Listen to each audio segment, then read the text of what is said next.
Have you ever heard a scream so piercing, so raw, that it felt like your heart stopped cold? Not the cry of someone calling out, but the howl of a soul being torn away. A desperate sound that echoed through canyon walls, painted blood red by the setting sun. That was the moment Elias Ward, a former cavalryman who had abandoned the uniform, but not the guilt, jerked his reins hard. His horse trembled beneath him, spooked by the echo, while a chill stabbed down his spine. Out here in the desert, a sound like that could only mean one thing: a woman fighting for her life. And it was fading fast, like a candle flickering out in the wind. Before I take you deeper into this tale, a story heavy with blood, regret, and a rare chance at redemption, let me pause a moment to speak to you, my listeners. If you've ever lived through a moment where one decision changed everything, I invite you to press that like button and keep these Western stories alive. And tell me in the comments where you're watching from. Your words are the campfire that keeps these stories burning. I promise you this, if you stay with me until the end.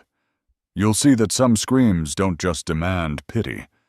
They force a man to confront the darkest corners of his own soul. The last light of day bled across the canyon walls, turning sandstone cliffs into towering sheets of fire. Elias spurred forward, hooves striking stone like a funeral drum. In the drifting dust he found signs of chaos, a cavalry horse lying dead, 3 Apache arrows still jutting from its side, froth and blood seeping from its mouth. Around it, broken crates, leather satchels, and torn scraps of army cloth littered the ground, ghosts of a skirmish that had already ended. The scream was gone now, leaving behind an awful silence, the kind of silence that only follows after blood has been spilled. And then he saw her. By the edge of a shallow creek, where twilight turned the earth to rust, lay a woman Apache, young, and torn apart by violence. Her buckskin dress was ripped and darkened with blood. Long black hair, once proud and shining, clung to her skin in matted ropes of dirt and crimson. For a heartbeat, Elias thought she was dead. But when his shadow fell across her eyes snapped open, burning with defiance, as fierce as any warrior he'd ever faced. She jerked, forcing her battered body to crawl away, smearing blood into the dirt. Every line of her face blazed with terror and fury, fixed squarely on him his white skin, his cavalry boots, his coat that still bore the cut of military issue. To her, he wasn't a rescuer. He was the enemy. "Stay back," her voice, though weak, cut like steel. "I will fight you." Elias froze. In that instant, he wasn't a man offering help. He was the ghost of everything she feared: soldiers who burned villages, soldiers who stole lives, soldiers who looked at women not as people, but as spoils of war. Her words shook with finality. "I need nothing from white men, nothing except to be left alone."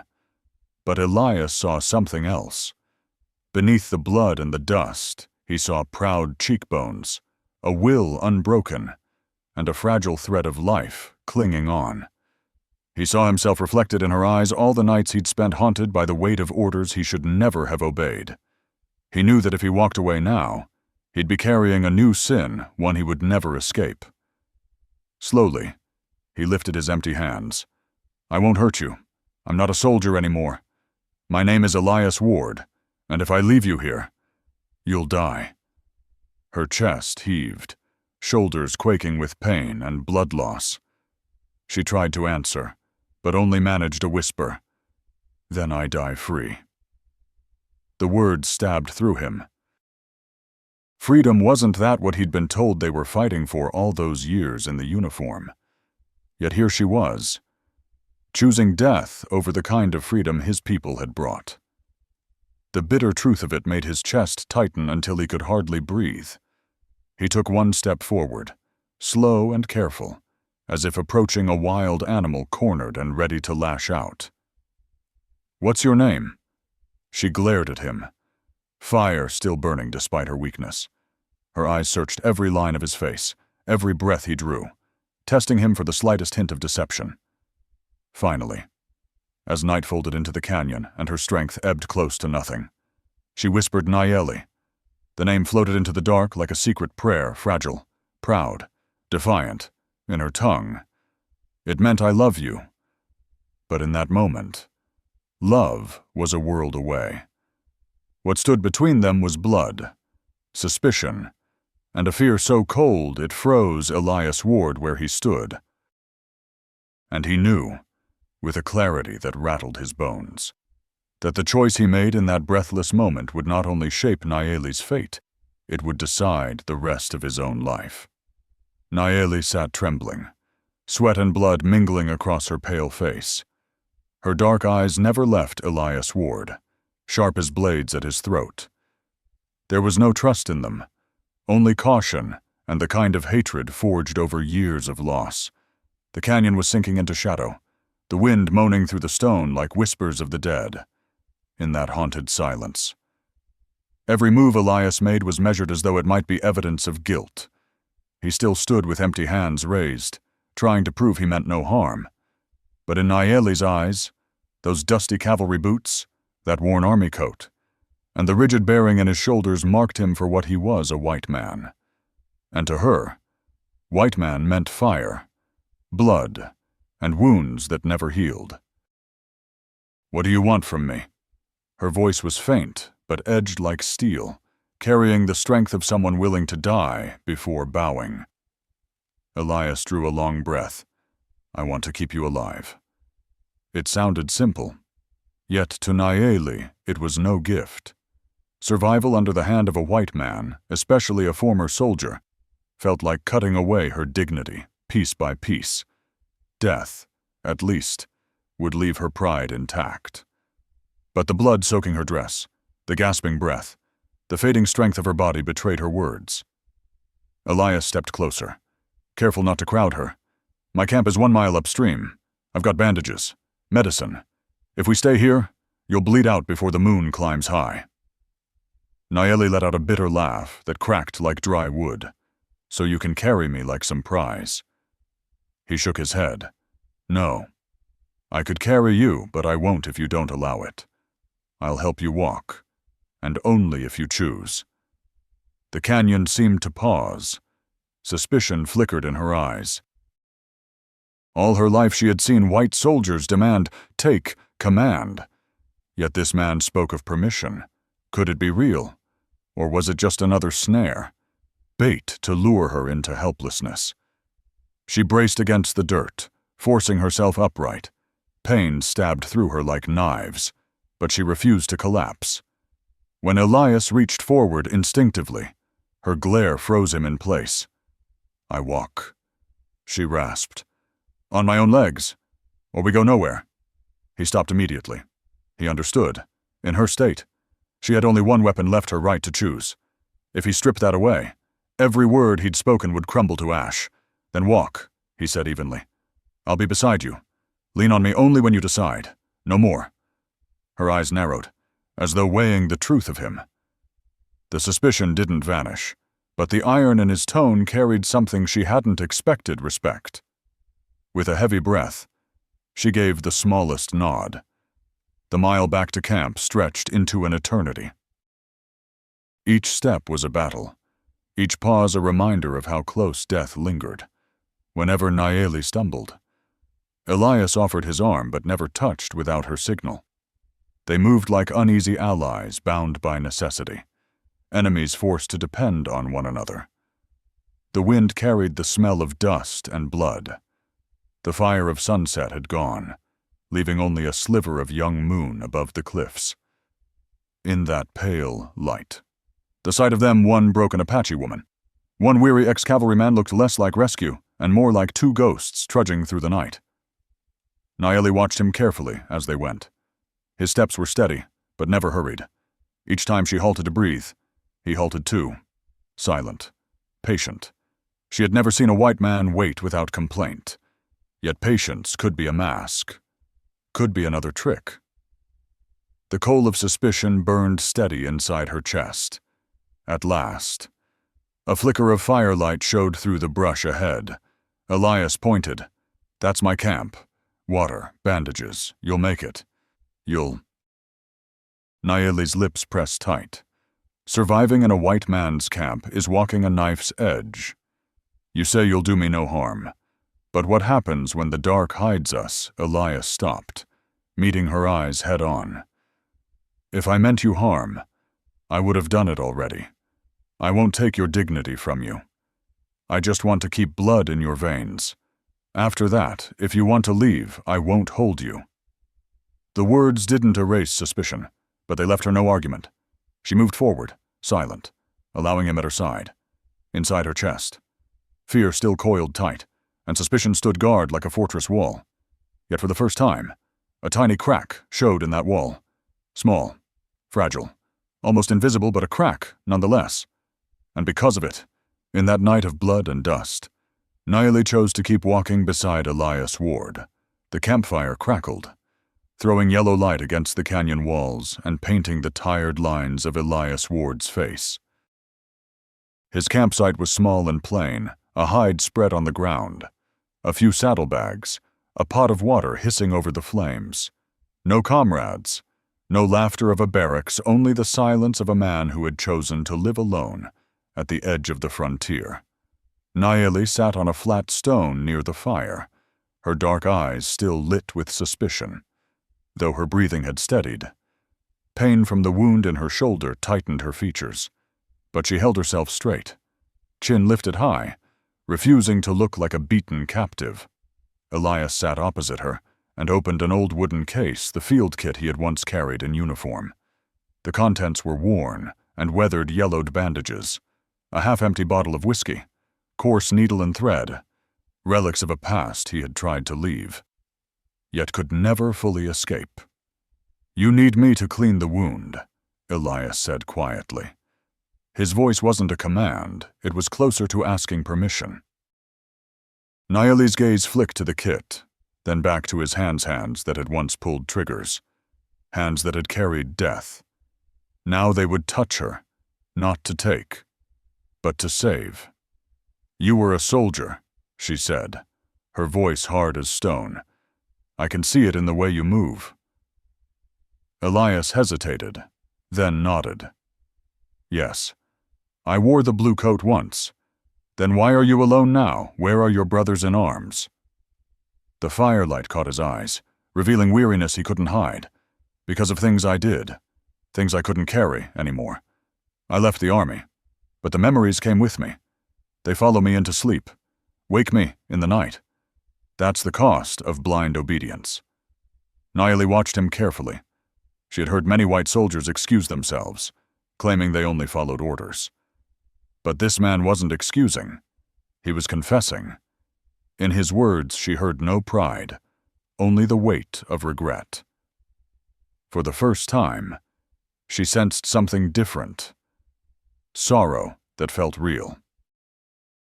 "Bring your shoulder closer to the fire," Elias murmured, dipping cloth into boiling water and then into whiskey. "It will hurt.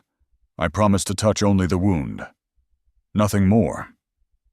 Nayeli bit her lip and gave a small nod. When the hot cloth and raw alcohol pressed into her flesh, pain seared through her, sharp enough to draw tears. She clenched her fists but made no sound. Elias worked steadily, his movements sure yet careful, as though his hands had learned restraint after years of violence. In that moment she noticed something new. He did not look at her body with hunger. His eyes stayed fixed on the wound, his brow furrowed with concentration. When he bound her shoulder, his expression was full of focus, not desire, concern, not conquest. "You are not like them," she said suddenly, surprising even herself. "How am I different?" His voice stayed calm as his fingers tied the bandage. "The soldiers I've known take what they want. You ask." Elias lifted his gaze, steady and unflinching. "I don't want to take anything. I want to give back what should never have been stolen, your right to feel safe in your own skin." The words drew an unexpected sigh from Nayeli. The iron wall inside her chest eased. Just a little. She didn't fully trust him, but in his eyes she saw something she had longed for, without even realizing it respect.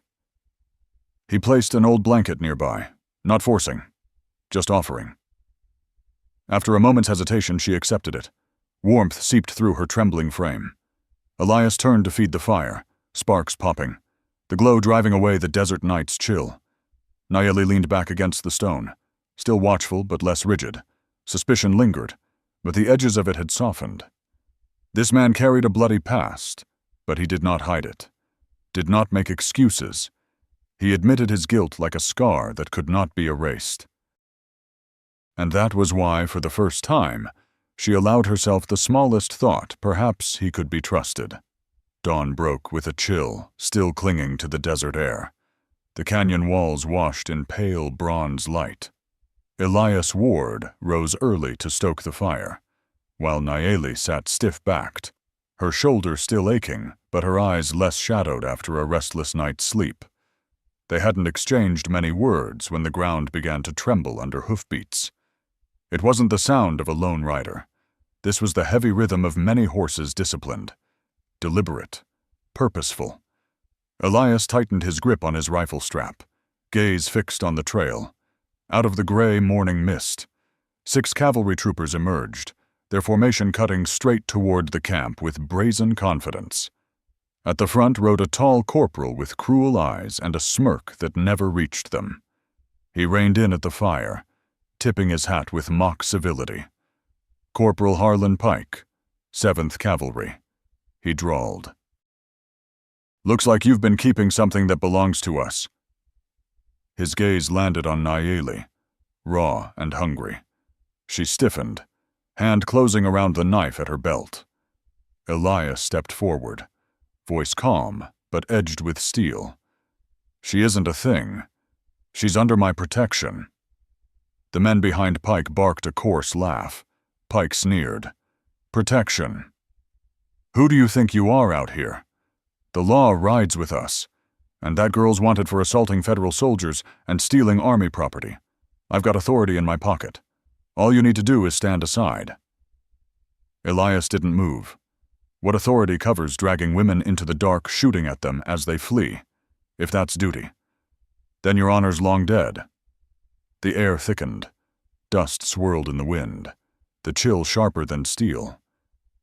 The soldiers began to spread out, hands brushing their holsters. Nayeli whispered, "I will not go with them. I'd rather die here." Elias gave a slight nod, his eyes locked on Pike. No one dies today, unless they force it. Pike spat into the fire, the hiss loud and spiteful.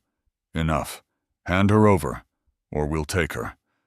The moment tightened like a drawn bowstring. Elias knew he faced 6 trained men, guns within easy reach. But he also knew the ground, the creek at their backs. Rocks on either side. One narrow approach exactly where the troopers stood. "You've miscalculated," Elias said, voice dropping low. "If you want her, you'll have to come through me." Pike laughed harshly, lowering his hand toward his revolver. "Then you've chosen death." Time froze.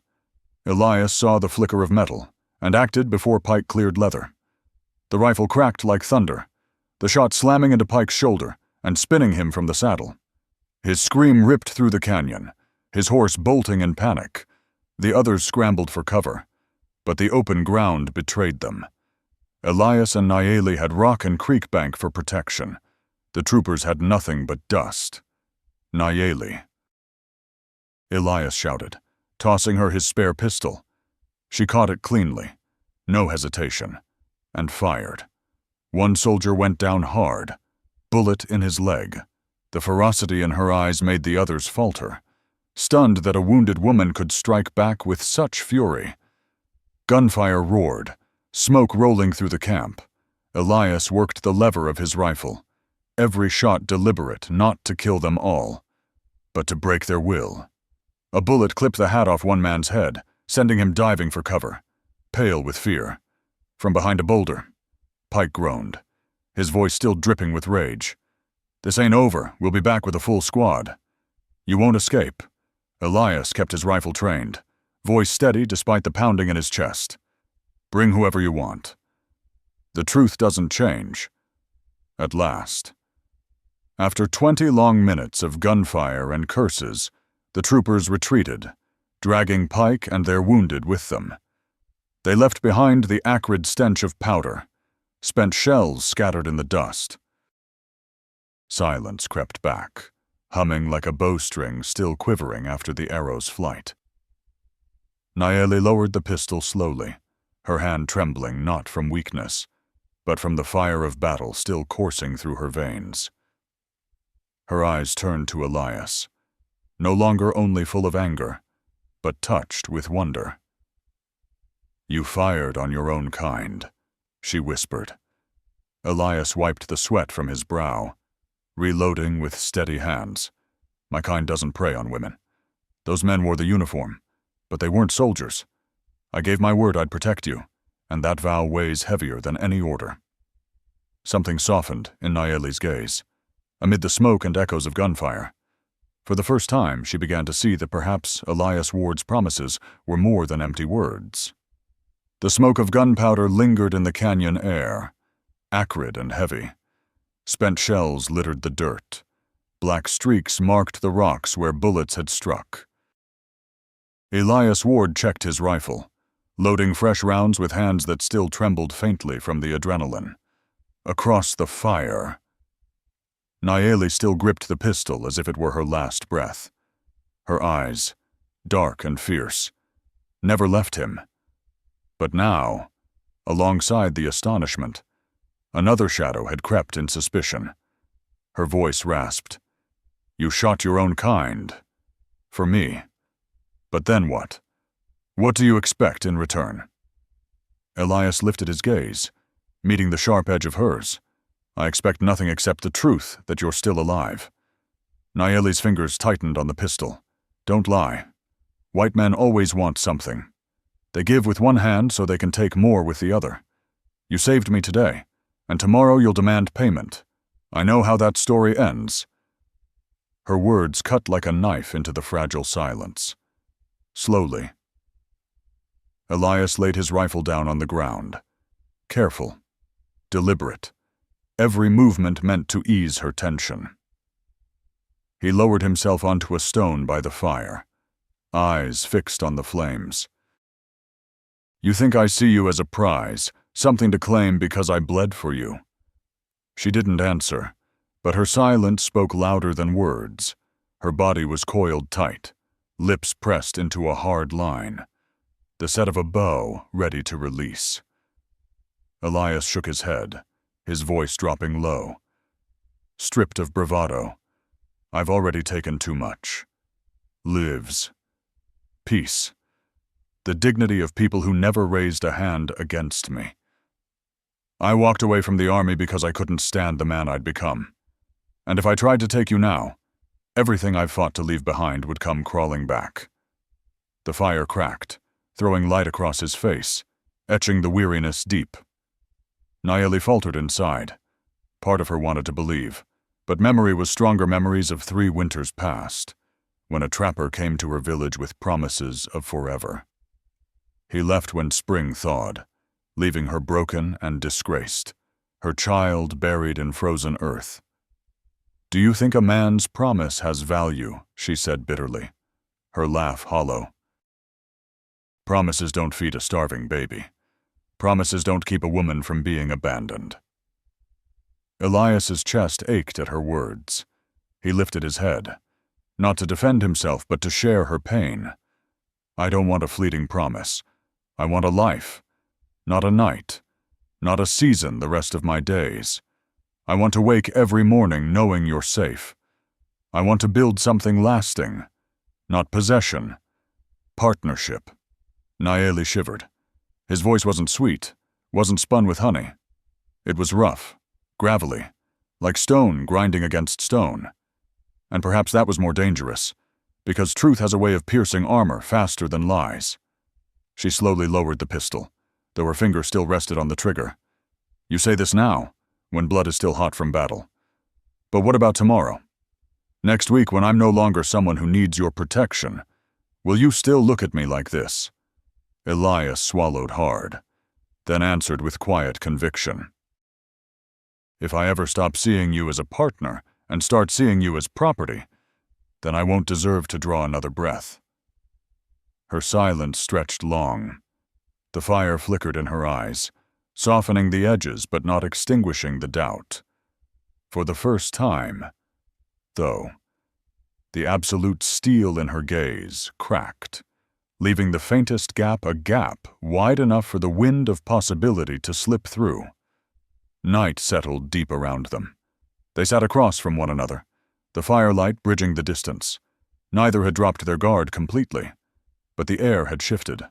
No longer the standoff of life and death, but something more fragile, more dangerous in its own way, the first cautious weighing of trust. Elias knew he was treading thin ice. And Nayeli, though suspicion still wrapped her heart like barbed wire, was beginning to see that perhaps this man was not like the others. That night, the fire had burned low to glowing embers, yet the air in the camp was hotter than ever. Nayeli sat with her back against the stone wall, a small knife resting in her palm. Across from her, Elias Ward's face was lit by the firelight, revealing not just weariness but the heavy weight of remorse etched deep in every line. They had come too far to turn back, yet before them stretched a new chasm, the truth that had not yet been spoken. Elias lowered his head, his calloused hands trembling as he laced his fingers together. He knew that if he spoke, he might lose the fragile trust she had begun to show. But if he stayed silent, the distance between them would never close. "Nayeli," his voice was hoarse, "there's something you need to know. I don't know if you'll ever look at me the same after." Her eyes narrowed, suspicion flaring instantly. "Say it." He drew a breath so deep it seemed to pull the life out of him. 3 years ago, I was still in the army under Colonel Ashton Cole. We were ordered to hunt down raiders who'd taken supply wagons.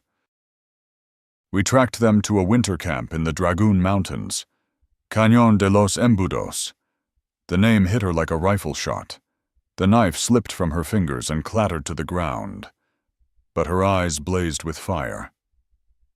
Cañón de los Embudos. Her voice shook but carried the weight of iron. That was my village. Elias shut his eyes, as if pierced straight through the heart. I know. She surged to her feet, forgetting the pain in her shoulder. You were there, when they burned our lodges, when bullets cut down our children, when my grandmother fell before my eyes. You were there. Her cry tore through the night like thunder. Elias rose as well, but he didn't move closer. He kept the distance between them, knowing he had no right to bridge it. I was there, he admitted, his voice breaking. I saw the flames. I saw children running for their lives. I begged Cole to stop, but he called mercy weakness. I didn't stop them. I didn't die fighting beside your people. The next morning, I deserted. But the truth is, I didn't do enough. I was a coward. Nayeli covered her face with shaking hands. Tears slipped through her fingers. My little brother. He was only 8 years old. He died that night. The words shattered Elias. He clutched his chest as if his heart itself were bleeding. I'm sorry. I know no apology can ever be enough. I don't ask you to forgive me. I just need you to know I carry that night with me every day, every night. It's a wound that will never close. Silence smothered the camp, broken only by her sobs and the moan of wind through the canyon. Slowly, Nayeli lowered her hands, her face streaked with tears, her eyes burning like coals. What do you want from me, forgiveness? You will not have it. Elias nodded, accepting the blow. I don't deserve forgiveness. I want only to live differently, to let that memory crush me every day until it forces me to be better than I was. If carrying that weight is the only way to repay, then I'll carry it to my last breath. Her voice trembled, but her gaze softened just enough. That is Apache justice. Not a quick death, but the burden of survival. You must remember each one who fell, and let their pain guide you so you never repeat it. Elias sank to his knees before the fire, burying his face in his hands. Tears slipped through his fingers. This hardened soldier, who had once pulled triggers without flinching, now wept like a broken child. Nayeli watched, her heart torn open by grief for her family and moved by the sight of this man undone by guilt. Quietly, she said, her voice thin as the wind between stones, "I don't know if I can love a man who carries the blood of my people on his hands. But I know I cannot hate you forever. Hatred is a prison. As for you, live with this pain, and let it drive you to live right." Elias lifted his head, his face wet with tears, but his eyes clear with resolve. "I will. I'll carry it all, and everything I do from this moment on will be to prove I deserve the life I still have." In the desert night, two wounded souls sat across the fire, one scarred by loss, the other by guilt. Forgiveness had not been found, but an accord had been struck to live on, with memory as their burden and hope as their guide. And from that fragile accord, the path to healing began. 3 days after that blood-soaked confession, Elias and Nayeli still rode side by side, deeper into Apache country. The desert stretched wide into bands of red earth, sparse grasses, and purple ridges etched against the sky. They spoke little, yet their silence had changed. It was no longer the silence of suspicion, but the silence of two people learning to breathe together, sharing each hoofbeat, each swallow from the canteen running dry, each morning. Elias rose first to stoke the fire, boil water, and brew coffee. He never pressed, never urged, only set a tin cup near her. At first, Nayeli glared and left it untouched, but on the third morning, as dawn spilled gold over the cliffs, she lifted the cup, took a cautious sip, and gave the smallest nod. In that quiet moment, Elias felt as though a stone had shifted off his chest. Nayeli still watched him like a wary bird, but her gaze had softened. She saw how he fed his horse before himself, how he tidied every scrap of ash as if determined not to be the destroyer anymore, how he met her eyes without a trace of possession, only recognition of an equal. On the fourth evening, they stopped by a stream glowing in sunset's red light. Nayeli washed her shoulder, sighing at the cool water. Elias stood a few steps away, eyes on the current, but mind clearly far off. "Elias," she called softly, using his name without sharpness for the first time. He turned. "Why are you still here? It would have been easier to leave me to the dark. No past, no burden." His gaze held hers steady. "Because if I'd done that, I would have become the very thing I hate most, a man with no soul. Walking beside you is the only chance I have to reclaim the part of me I lost." Her heart stumbled. For the first time, she believed him. That night they sat by the fire, the wind sweeping hard through the canyon. Nayeli spoke of her father teaching her to hunt rabbits, of her grandmother's songs while grinding corn, of her little brother cut down in a storm of bullets. Her voice wavered, but her eyes stayed fixed on the flames, as if each memory were a live coal. Elias listened without interruption, only nodding now and then, his own eyes wet but respectful. When she fell silent, he spoke low. "If I could trade places, I'd give every day I have left so your brother could live. But I can't. The only thing I can do is turn the rest of my life into proof that his death was not meaningless." Nayeli turned, and for the first time she saw in his eyes not only remorse but an unshakable honesty. In that instant, the wall of hate she'd carried for so long cracked and began to melt like ice in sunlight. She reached out, her hand brushing his rough palm. Elias flinched, then let it stay. That simple touch stitched two torn souls together with a thread, finer than hope. "You've carried guilt," she whispered. "And I've carried hate. Maybe both of us need to lay some of it down, or we'll never move forward." He clasped her hand gently, his chest heavy yet alight. "If you'll let me, I want to learn how together." They held each other's gaze, firelight flickering between them. Words weren't needed. Silence itself bore witness to what was stirring. Then, natural as breath, Elias leaned closer, and Nayeli didn't pull away. Their lips met softly, hesitantly, like wind passing over grass, yet filled with a depth that spoke of survival, loss, and fragile hope. It was not hunger, but recognition. The kiss of two souls who had suffered enough and found solace in each other's brokenness. When they parted, Nayeli's eyes shimmered. "The road ahead won't be easy.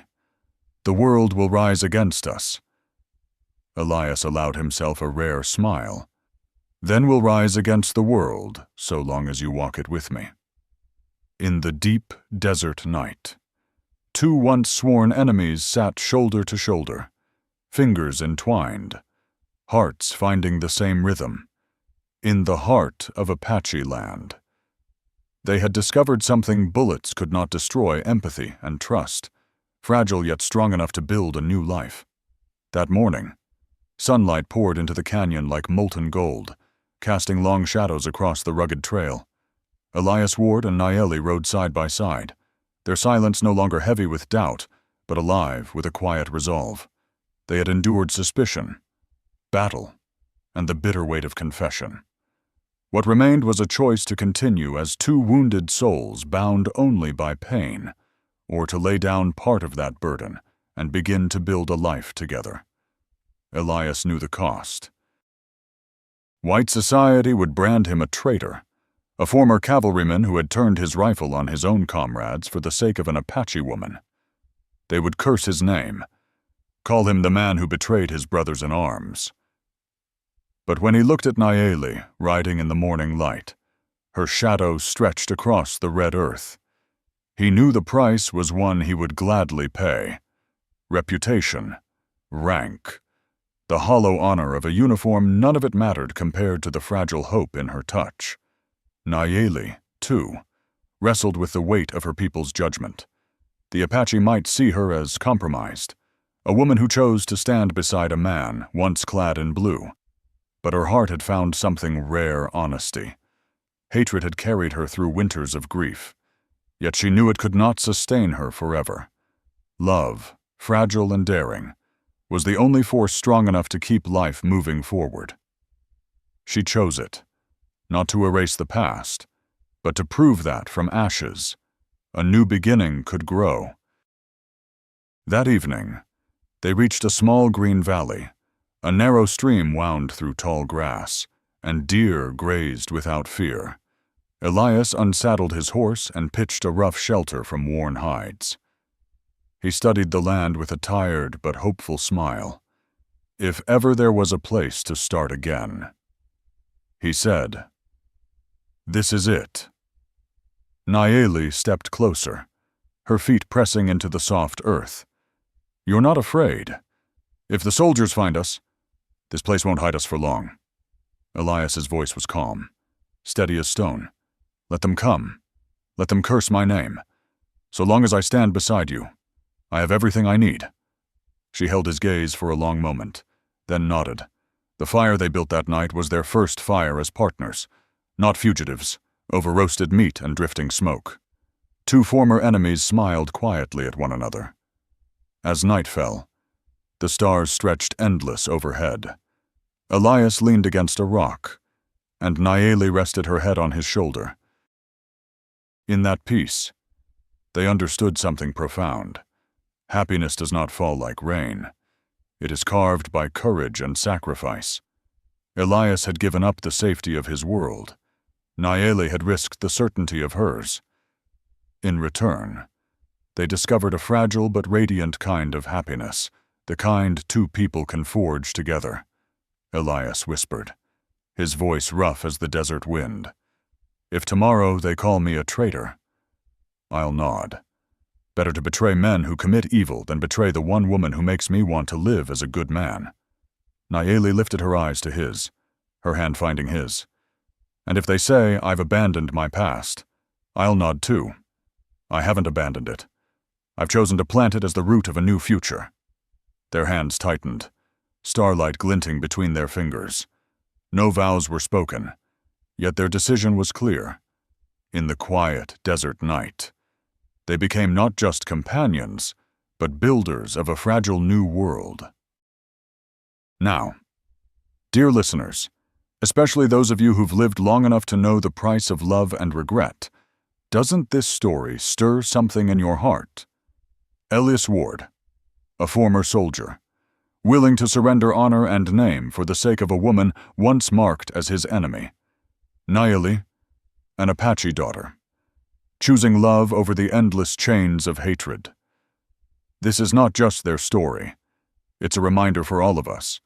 The past may be cruel, but the future can still be written with forgiveness and courage. If this tale has touched you, show your support press like so these Western stories keep burning bright. Share in the comments, do you believe Elias and Nayeli can truly find peace? Or will trials still stand in their way? Your words will guide where their path may lead. And as for the characters themselves, what should they do next? Perhaps they must build a true home, not just a camp, to prove to both worlds that their love is real. Perhaps they must seek allies, so when the storm returns, they will not stand alone. And perhaps, just perhaps, we who have followed their journey will continue to cheer them on, believing that even in the harshest desert, flowers of sacrifice and new happiness can bloom.